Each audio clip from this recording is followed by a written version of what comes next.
नमस्कार. मी लक्ष्मीकांत रुईकर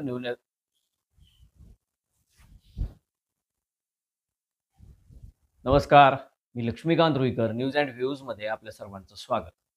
तब्बल 40 वर्षापेक्षा अधिक काळापासून बीड जिल्ह्यावर असलेली एक हाती सत्ता.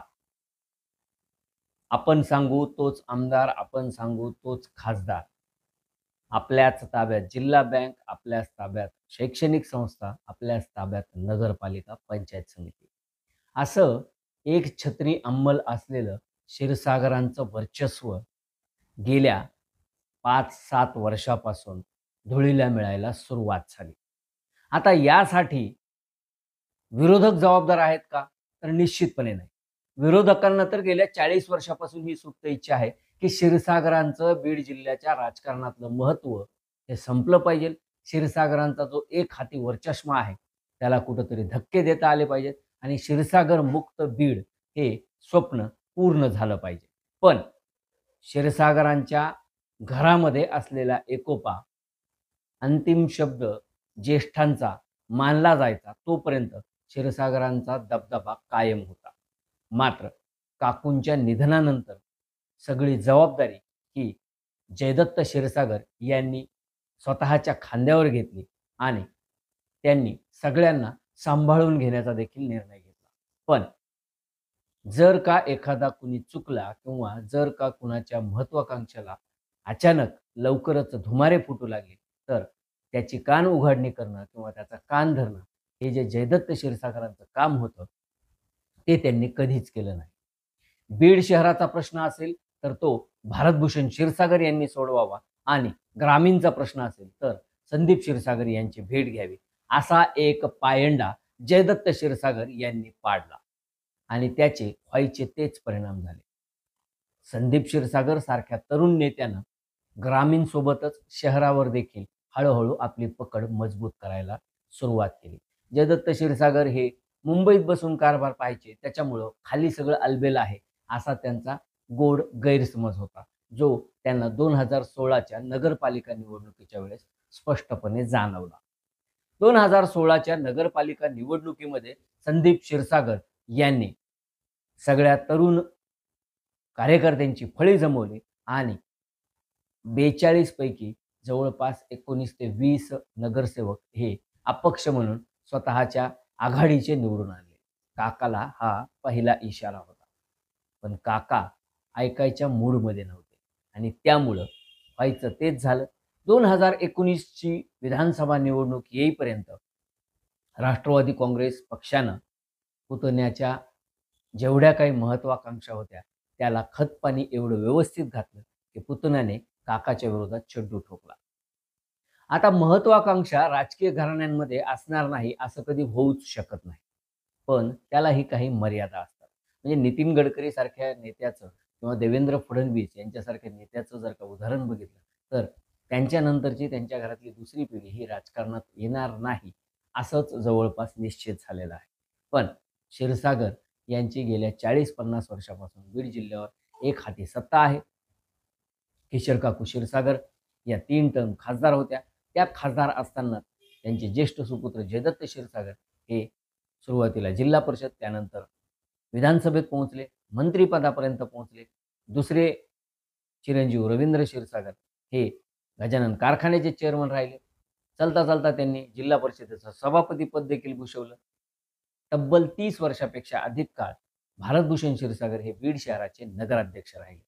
आता तिन्ही भाऊ जर का सत्तेचा स्वाद चाखत असतील, तर त्यांची पुढची पिढी ही सत्तेपासून दूर कशी राहील?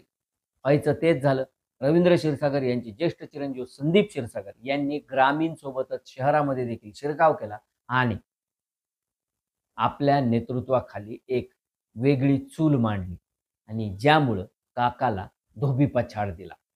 2019च्या विधानसभा निवडणुकीत जयदत्त क्षीरसागर यांचा पराभव झाला आणि तिथून पुढं क्षीरसागर घराण्याच्या बंगल्याला अक्षरशः तडे गेले. बंगला उद्ध्वस्त होतो आहे हे सगळ्यांना डोळ्यादेखत दिसू लागलं आणि या संधीचा फायदा विरोधक घेणार नाहीत असं कसं होऊ शकतं?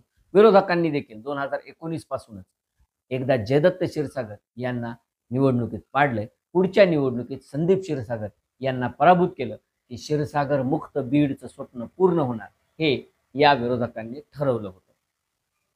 आता क्षीरसागरांनी हा विचार करायचा आहे की आपल्याच घरात खासदारकी, आपल्याच घरात आमदारकी, आपल्याच घरात मंत्रीपद, आपल्याच घरात नगराध्यक्षपद, आपल्याच घरात नगरपालिकेचं उपाध्यक्षपद, आपल्याच घरात स्वीकृत नगरसेवक पद, आपल्याच घरात जिल्हा परिषद सदस्यपद, सभापतीपद हे जर का आपण ठेवलं तर विरोधकांकडं किंवा आपल्या सोबत असलेल्या कार्यकर्त्यांकडं आपल्याला बोट दाखवायला जागा उरते. नाही म्हणायला कार्यकर्त्यांना त्यांनी नगरसेवक केलं, नगरपालिकेचं उपाध्यक्ष केलं, सभापती केलं, पंचायत समितीचं सभापती केलं, जिल्हा परिषदेत देखील संधी दिली. पण जो काही कार्यकर्त्यांचा वर्ग त्यांच्या सोबत आहे, आज त्या कार्यकर्त्यांमध्ये देखील ही कुजबूज आहे, की क्षीरसागर जर का एकत्र लढले नाहीत, तर क्षीरसागर पुन्हा कधी राजकीय पटलावर दिसतील की नाही यात शंका आहे. मग हे जर का त्यांच्या कार्यकर्त्यांना समजतंय, जयदत्त क्षीरसागर, संदीप क्षीरसागर, योगेश क्षीरसागर किंवा त्यांच्या पूर्ण कुटुंबातील बहिणींना समजतंय, भावांना समजतंय, भाच्यांना समजतंय, नात्या गोत्याला समजतंय, तर मग हे क्षीरसागरांच्या या 3 प्रमुखांना का समजत नाहीये? म्हणजे जयदत्त क्षीरसागर यांनी आता वयाची 75 गाठलेली आहे. त्यामुळं योगेश क्षीरसागर किंवा संदीप क्षीरसागर यांच्यासारखे लोक हे थेटपणे कार्यकर्त्यांसमोर हे बोलून दाखवतात, की आता किती दिवस आम्ही त्यांच्या पालख्या व्हायच्या? किती दिवस त्यांनी नेतृत्व करायचं? आता त्यांचं वय झालंय, त्यांनी अगदी सन्मानपूर्वक रिटायर व्हावं. पण दुसरीकडं जयदत्त क्षीरसागर हे किंवा त्यांचे समर्थक असा एक उल्लेख करतात, की योगेश असतील किंवा संदीप असेल यांच्या महत्वाकांक्षांना फार लवकर धुमारे फुटले आणि त्यांच्या हातात जयदत्त क्षीरसागर यांनी नको तेवढे अनभिषिक्त अधिकार दिल्यामुळे त्यांच्या डोक्यात हवा गेली आणि इथंच जयदत्त क्षीरसागर चुकले.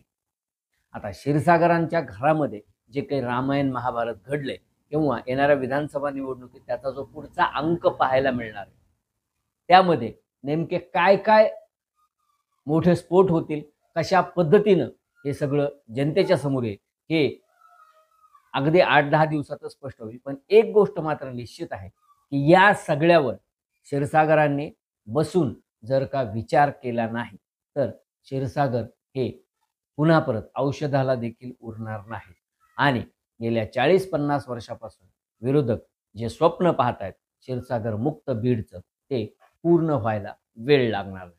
अजूनही वेळ गेलेली नाही. तिघाही क्षीरसागरांनी यावर गांभीर्यानं विचार करावा आणि विरोधकांचे जे मनसुबे आहेत ते धुळीस मिळवण्यासाठी काही जर का डावपेच आखता आले तर ते निश्चितपणे आखावे. न्यूज अँड व्ह्यूजचे व्हिडिओ आवडत असल्यास लाईक करायला, शेअर करायला आणि न्यूज अँड व्ह्यूज या यूट्यूब चॅनलला सबस्क्राईब करायला विसरू नका. धन्यवाद.